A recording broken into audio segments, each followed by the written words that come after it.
my name is Suba Gurwal and I'm a math expert. And today we're going to go over some math activities for first grade tally marks. So, tally marks, as some of us know, is when you have 1, 2, 3, 4, and the fifth one goes across. And this is just a good way to keep track of things like days or points in a game. And it can be a little bit complicated for first graders to remember. And a good way to kind of sink it in their brains is through stories, because kids love stories. So a fun thing to kind of do is bring in popsicle sticks. Little characters on them. Like say we painted each of these guys to look like a rabbit.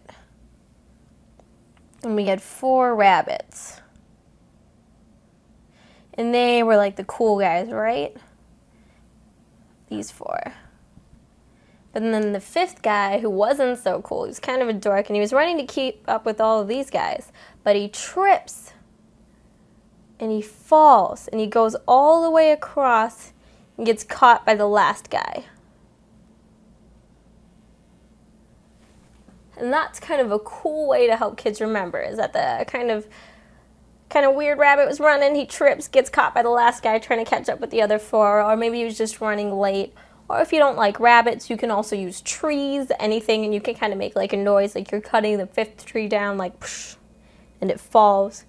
And the popsicle sticks and the fun images are a great way to help kids remember that. It's 4 and then 5th. And then another way to kind of reinforce that is 1 through that story and 2 through worksheets, where you have something like, make it interactive, where you gave them a certain number of gumdrops in each color and they had to tally up the gumdrops.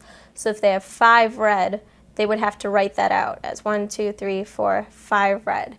And if they got all of that correct, they would get to keep the gumdrops, which will help keep them more interested and engaged in learning tally marks.